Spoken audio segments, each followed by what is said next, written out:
so much.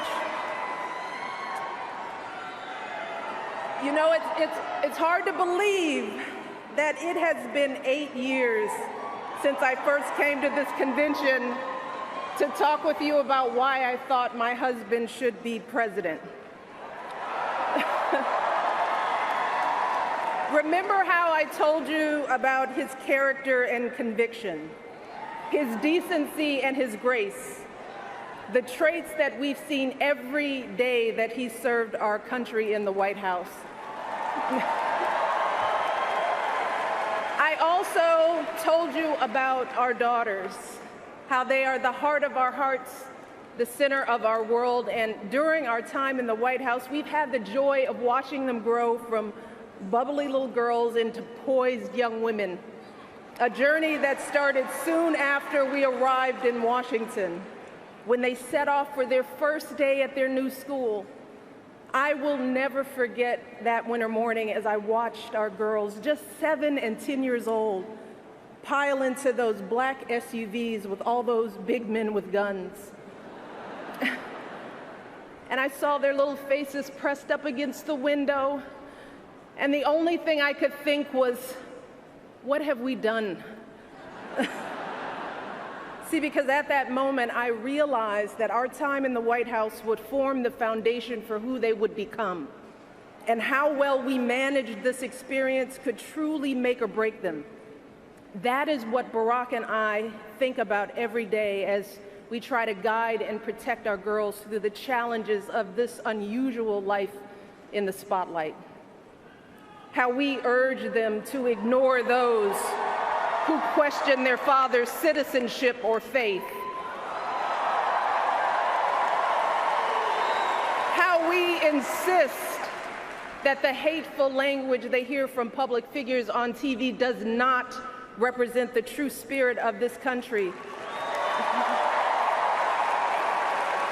How we explain that when someone is cruel or acts like a bully, you don't stoop to their level. No, our motto is, when they go low, we go high.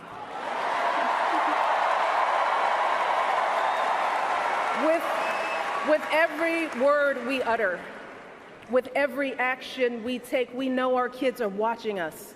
We as parents are their most important role models. And let me tell you, Barack and I take that same approach to our jobs as President and First Lady, because we know that our words and actions matter, not just to our girls, but to children across this country. Kids who tell us, I saw you on TV, I wrote a report on you for school. Kids like the little black boy who looked up at my husband, his eyes wide with hope, and he wondered, is my hair like yours? And make no mistake about it, this November when we go to the polls, that is what we're deciding. Not Democrat or Republican, not left or right. No, in this election and every election is about who will have the power to shape our children for the next 4 or 8 years of their lives.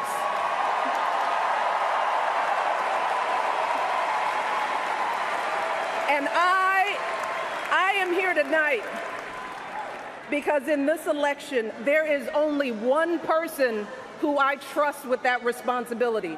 Only one person who I believe is truly qualified to be President of the United States, and that is our friend Hillary Clinton.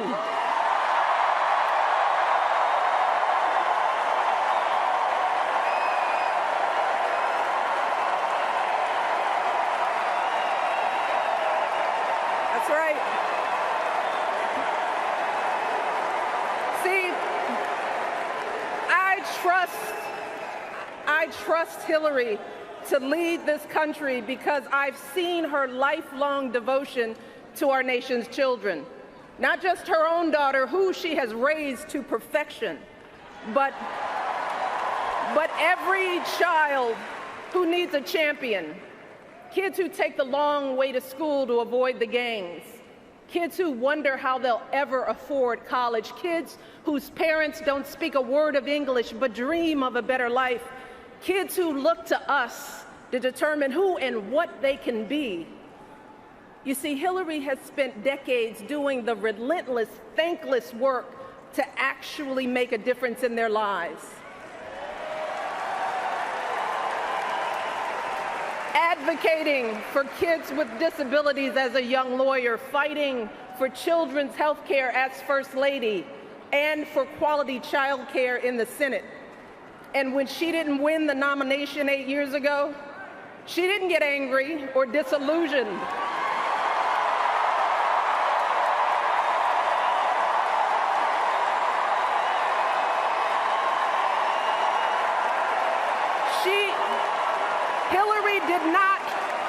Hillary did not pack up and go home, because as a true public servant, Hillary knows that this is so much bigger than her own desires and disappointments.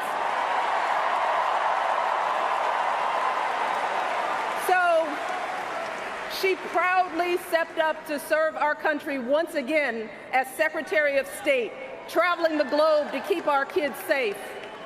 And look, there were plenty of moments when Hillary could have decided that this work was too hard, that the price of public service was too high, that she was tired of being picked apart for how she looks or how she talks or even how she laughs. But here's the thing. What I admire most about Hillary is that she never buckles under pressure. She never takes the easy way out. And Hillary Clinton has never quit on anything in her life.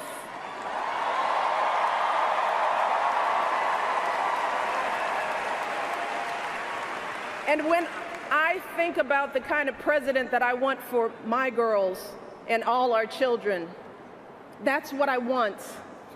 I want someone with the proven strength to persevere, someone who knows this job and takes it seriously, someone who understands that the issues a president faces are not black and white and cannot be boiled down to 140 characters.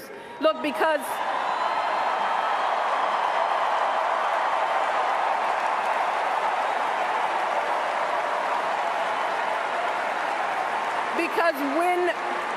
when you have the nuclear codes at your fingertips and the military in your command, you can't make snap decisions. You can't have a thin skin or a tendency to lash out. You need to be steady and measured and well-informed.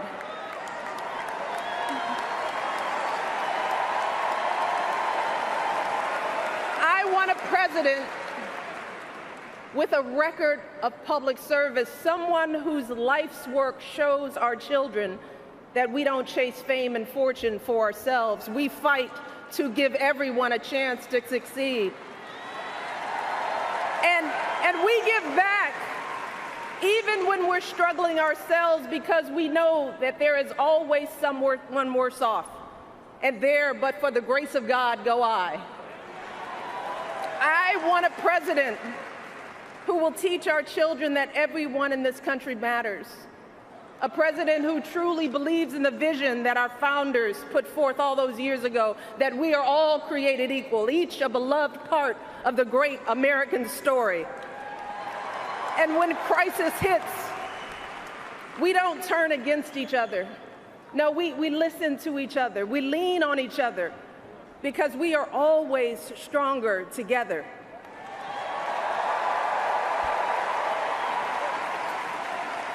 And I am here tonight because I know that that is the kind of president that Hillary Clinton will be.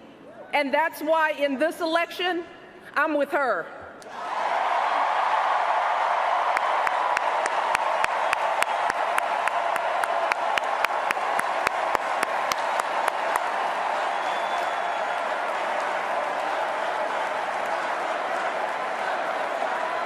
You see, Hillary understands that the president is about one thing and one thing only.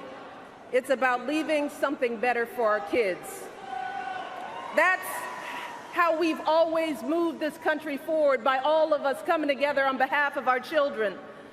Folks who volunteer to coach that team, to teach that Sunday school class, because they know it takes a village. Heroes of every color and creed who wear the uniform and risk their lives to keep passing down those blessings of liberty. Police officers and protesters in Dallas who all desperately want to keep our children safe. People who lined up in Orlando to donate blood because it could have been their son, their daughter in that club.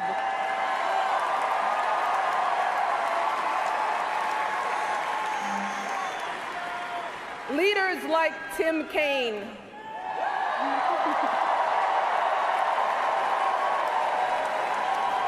who show our kids what decency and devotion look like. Leaders like Hillary Clinton, who has the guts and the grace to keep coming back and putting those cracks in that highest and hardest glass ceiling until she finally breaks through, lifting all of us along with her. That is the story of this country, the story that has brought me to this stage tonight, the story of generations of people who felt the lash of bondage, the shame of servitude, the sting of segregation, but who kept on striving and hoping and doing what needed to be done so that today I wake up every morning in a house that was built by slaves.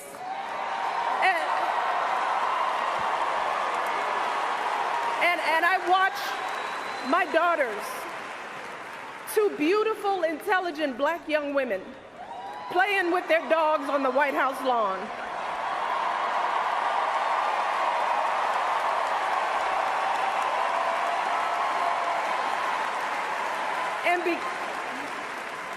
And because of Hillary Clinton, my daughters and all our sons and daughters now take for granted that a woman can be president of the United States.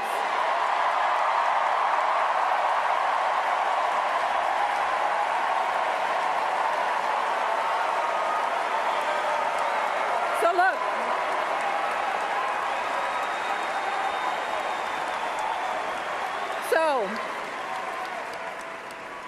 don't let anyone ever tell you that this country isn't great, that somehow we need to make it great again, because this right now is the greatest country on earth.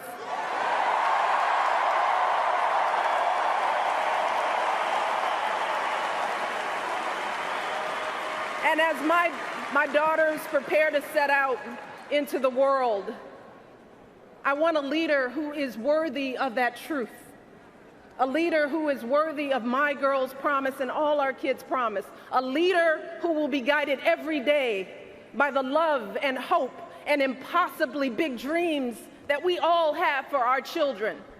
So in this election, we cannot sit back and hope that everything works out for the best. We cannot afford to be tired or frustrated or cynical. No, hear me. Between now and November, we need to do what we did 8 years ago and 4 years ago.